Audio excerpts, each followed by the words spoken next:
Saudara-saudariku yang terkasih, kita bertemu lagi. Kembali Anda berjumpa dengan saya, Pastor Igo Welerbun MEC, dalam kisah para orang kudus setiap hari.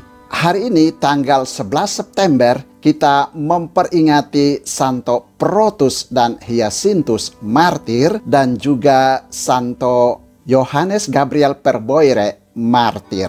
Yang pertama, Santo Protus dan Hyacinthus martir. Selama beberapa kurun waktu, kedua bersaudara ini bekerja di sebuah pertapaan di Mesir. Mereka kemudian pindah ke Roma. Di sana mereka bekerja sebagai pelayan pada seorang wanita bangsawan bernama Eugenia yang kemudian dihormati sebagai santa. Pada waktu itu Kekaisaran Roma diperintah oleh Kaisar Gallienus. Seperti kaisar-kaisar sebelumnya, Gallienus tidak suka pada orang-orang Kristen. Ia menyuruh serdadu-serdadunya menangkap dan memenggal kepala Protus dan Hyacinthus. Peristiwa berdarah atas kedua bersaudara ini terjadi pada tahun 257. Kuburan Hyacinthus ditemukan kembali di sebuah katakombe di Roma pada tahun 1845. Ada petunjuk kuat pada sisa tulangnya bahwa ia mati terbakar, sedangkan kuburan Protus ditemukan dalam keadaan kosong.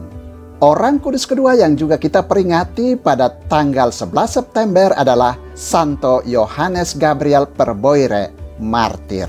Ketika masih kanak-kanak, Yohanes sudah terbiasa dengan kerja keras. Ia biasa membantu ayahnya menggembalakan ternak-ternak mereka di padang. Pada umur 8 tahun, ia masuk sekolah atas izin ayahnya. Kemudian ia mengikuti pendidikan imam di seminari menengah. Yohanes, seorang calon imam yang sederhana, tetapi saleh, pandai, dan senantiasa riang. Terdorong oleh keinginannya untuk menjadi Rasul Kristus di tempat lain, ia masuk kongregasi misi Santo Vincentius yang lazim juga disebut Tarekat Lasaris. Ia kemudian ditahbiskan menjadi imam di Paris. Imam muda ini disenangi dan dikagumi banyak orang, terutama rekan-rekan sebiara. Kepandaian dan kebijaksanaannya dalam berkarya membuat dia diserahi berbagai jabatan penting di tanah airnya, kendati pun usianya masih tergolong muda. Kemudian atas permintaannya sendiri, ia diutus sebagai misionaris di negeri Tiongkok pada tahun 1830. Pada masa itu, Tiongkok masih tertutup sekali pada dunia luar. Dengan demikian, kepergiannya ke sana membawa bahaya tersendiri. Ia harus melayani umat yang ada di sana dalam situasi selalu terancam bahaya dan macam-macam kesulitan. Meskipun demikian, Yohanes tidak takut akan semua bahaya itu. Ia yakin bahwa Tuhan akan senantiasa menolong dia dalam karyanya.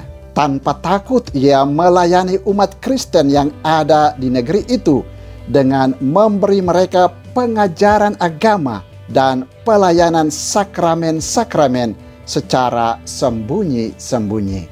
Demi pelayanan terhadap umat, ia tidak menghiraukan rasa haus, udara yang dingin, dan keletihan. Karyanya yang penuh bahaya itu didasari oleh kekuatan batin melalui doa-doa dan mati raganya. Akhirnya imam muda ini mengalami nasib yang sama seperti Kristus Tuhan yang dilayaninya. Seperti Kristus, Yohanes dijual oleh seorang pengkhianat dengan 30 keping perak.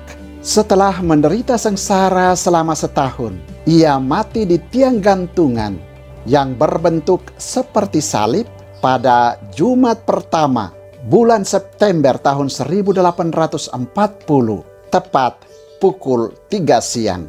Tuhan membalas kesucian dirinya dengan berbagai mujizat dan karunia yang luar biasa kepada setiap orang yang berdoa dengan perantaraannya.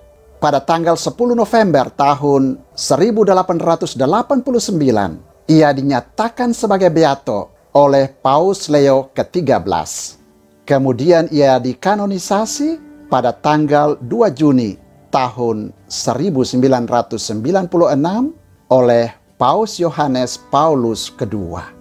Saudara, demikianlah orang kudus yang kita peringati pada tanggal 11 September, yakni Santo Protus dan Hyacinthus martir dan Santo Yohanes Gabriel Perboire martir. Santo Protus, Hyacinthus, dan Yohanes Gabriel Perboire, doakanlah kami. Tuhan memberkati.